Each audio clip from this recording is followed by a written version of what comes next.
Isn't that fascinating? It seems like there's always this one major key event that turns everything around, where we move from a bull market to a bear market. We've seen this in the past, we're now seeing it again. Let's have a look at where the cycle is going, because in the end, it's more about timing the overall market than about finding the right individual asset, because most altcoins are pretty much correlated to one another. When Bitcoin is going up, most altcoins go up as well. When Bitcoin is crashing, your altcoin portfolio is crashing as well. So it's all about the macro. So let's have a closer look at that. If you already had some money in crypto in the year of 2020 and 2021, then you probably remember this point in time over here. That's when everybody got extremely bullish about crypto because something happened. Elon Musk brought Bitcoin on the Tesla balance sheet. A lot of people anticipated that other companies will follow. That's not what happened. Instead, we got a secondary rally because Michael Saylor promoted Bitcoin. So a few small companies bought Bitcoin, but not the big global tech companies. It seems like now something very similar is happening. Again, we've got a major event that occurred in January of this year. Donald Trump launched his meme coin, and unfortunately, the vast majority of people that bought the official Trump meme, they lost. Only the few people that are very close to crypto that bought in the first hours, they made money. Hopefully you were one among those people, because I published a video on the Trump token when it was still at $13. If you're not early to those kind of rallies, feel free to subscribe over here. I try to publish videos very quickly. But yeah, 61,000 people watched that video, and that's when there were still gains to be made with Trump. But the vast majority of people, of course, lost. And so that's then when the momentum for crypto turned around. At least that's one story. But there's also another story. There's a closer and closer connection between traditional finance and Wall Street and crypto, right? We've got now the direct bridge with the Bitcoin ETF. And so Bitcoin now trends more and more in tandem with traditional risk on assets. When tech stocks go up, then Bitcoin tends to go up as well. When regular stocks crash, then Bitcoin crashes also with it. So whenever there's risk on time, Bitcoin expands in value. Whenever people get spooked, then Bitcoin tends to contract. And here's what I exactly mean. What we see over here is the gold price relative to the Nasdaq 100. So how much are people now risk off? How much are people rather buying gold over technology stock? This chart is roughly half a year in length, and gold outperformed tech stocks by 25% since Christmas of last year. Now compare this to this chart here. This is Bitcoin. The turnaround also happened in Christmas of last year. And just have a look at how this is negatively correlated. Whenever Bitcoin is going up, then gold relative to tech stocks tends to go down. Whenever Bitcoin is going down, then gold tends to outperform. This is a pretty close connection. We can actually measure this over here. This is the 4-week correlation coefficient. It's not always at -1. So that means when the two assets are completely oppositely correlated, we will always be at -1, but it tends to trend in the negative area. So this is how correlation coefficients work, right? The correlation coefficient is between +1 and -1. When it's at +1, it means that two assets always move in tandem with one another. So when asset A goes up, asset B goes up as well. Now when the correlation coefficient is at -1, it means that when asset A is going up, then asset B tends to go down, and vice versa. When asset A goes down, then asset B tends to go up. When the correlation coefficient is exactly at 0, that means that there's no real connection between the two assets. One asset might go up, the other one might go up as well, or it might go down. There's no real clear connection between the two. And so we either saw no connection or negative correlation between those two metrics, right? Whenever gold gets more expensive relative to tech stocks, whenever people get more freaked out about the economy, that's when Bitcoin tends to sell off. And it's very remarkable how the turnaround happened at the exact same day. But then there are also other arguments. One of the main arguments by the bulls, by the people that are currently bullish on Bitcoin, is the expanding money supply. So apparently there seems to be some kind of connection between the monetary expansion and the Bitcoin price. And to a degree, fundamentally, this might make sense, right? The more money is floating around, of course, the higher prices of assets should be. And over many, many years, this of course makes sense, right? When the monetary base doubles, then all asset prices should in theory also double. But on the small micro scale, can we actually use this for trading? That's a theory that a lot of people have. So I get occasional private messages by our premium members. So feel free to check that out. It's down below, thebitcoinstray.com. More on this in a second. But there is a very popular influencer, Chicken Genius, Puck Chicken. He does have some very unique views on the market. And he thinks there might be a connection between global M2 money supply and the Bitcoin price. And apparently there is a lag of 57 days or 2 months roughly between that supply and Bitcoin.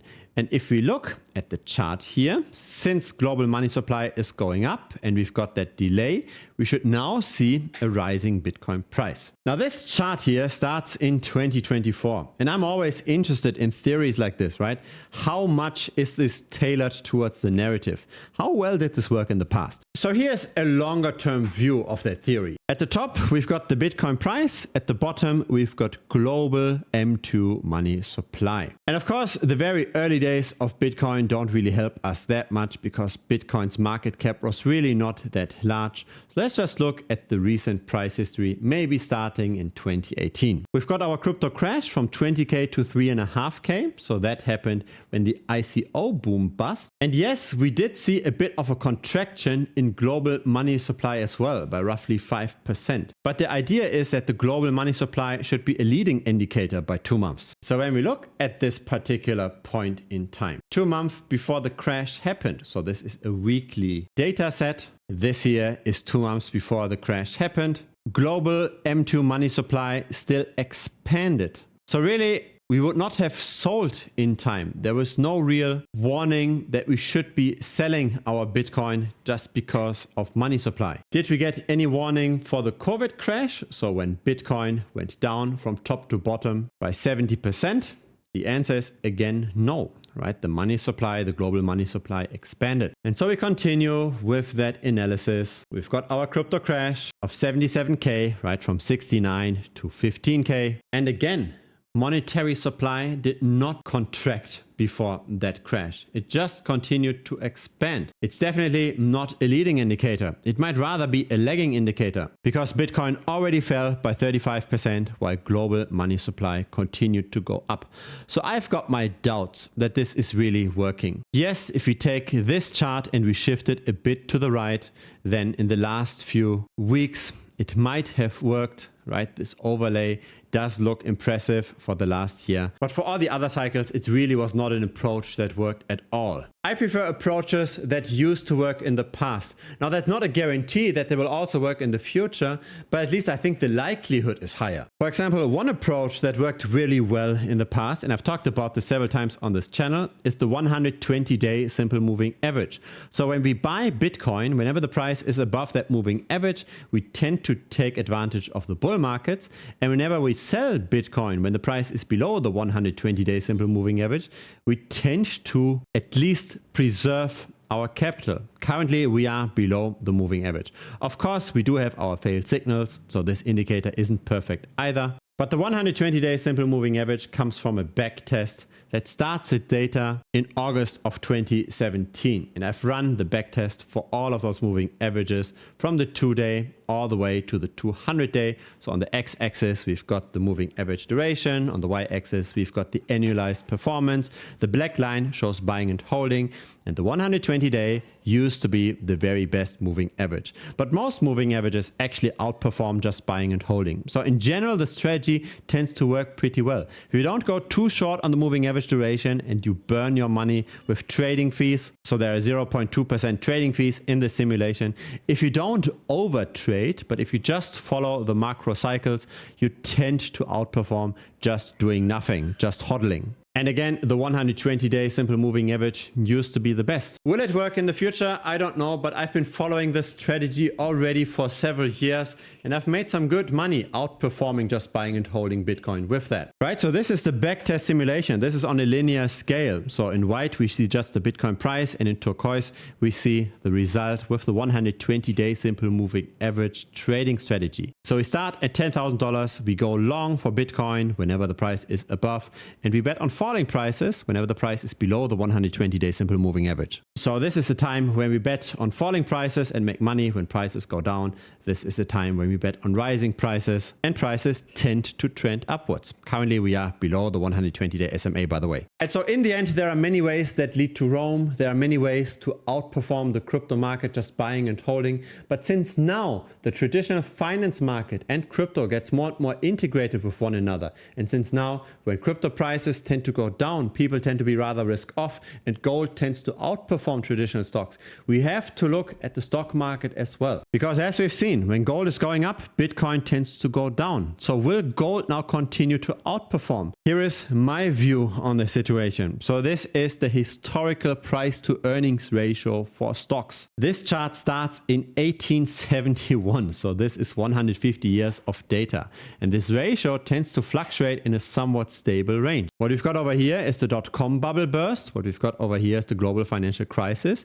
And we are at historical lows. We've never been that high in the historical price to earnings ratio, at least in the grand scheme of things, right? Most of the times we have been lower. This here is the S&P 500 relative to gold. So it tends to go in waves, right? Sometimes people are simply spooked and they sell off their stock. This was the oil crisis. And the S&P 500 underperformed gold by 95% during that time. So if during those 9 years you held gold instead of stocks, you'd have 20 times more money. And that's how important it is to ride those waves properly, right? That's how important it is to sometimes be more risk on and sometimes be more risk off. Now we could simply make now the argument that this is a long-term trading range and that now stocks are relatively high compared to gold.